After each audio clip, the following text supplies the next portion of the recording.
প্রেমিকার ইচ্ছায় ছুটন্ত খাট বানিয়ে তাক লাগালেন মুর্শিদাবাদের দমকলের নবাব। নকশাকলা খাটে লাগানো চাকা, খাটে তোষক, চাদর, বালিশ দিয়ে আরামের সুন্দর বন্দোবস্ত। কিন্তু ওই খাট ঘরে থাকে না, রাস্তায় ছুটে বেড়ায়। চলমান খাটকে নিয়ন্ত্রণ করার জন্য লাগানো হয়েছে সিটারিং। এই খাটের মালিক নবাবের দাবি, প্রেমিকার ইচ্ছে পূরণের জন্য 2 বছরের চেষ্টায় তিনি ভ্রাম্যমাণ খাট বানিয়েছেন। ঈদের ছুটি থেকে ওই খাট ধারে নিয়ে একের পর এক যুবক রিল তৈরি করেছেন। তারপর সমাজ মাধ্যমে ভাইরাল ভ্রাম্যমাণ খাট। মঙ্গলবার দমকলের রানীনগর, শেখপাড়া, গোধনপাড়া, কাহারপাড়া, রায়পুর এলাকায় খাটটিকে নিয়ে ঘুরতে বেরিয়েছিলেন অনেকে। ভিডিওতে দেখা যাচ্ছে ভিড় রাস্তায় ছুটে চলছে নবাবী এই খাট।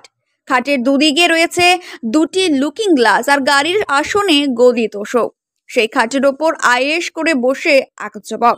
মাঝে মধ্যে তিনিই বসে পড়ছেন সিটারিং এ, নিয়ন্ত্রণ করছেন খাটের গতি।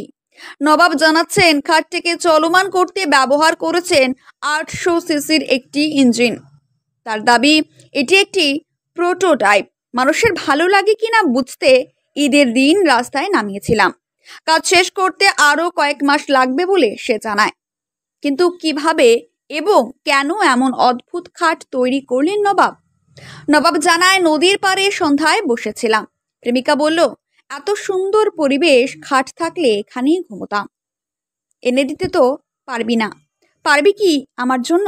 সেটাই চ্যালেঞ্জ হিসেবে নিলাম। ওর আবদার বলে কথা, তাই বানিয়ে ফেললাম এই খাট।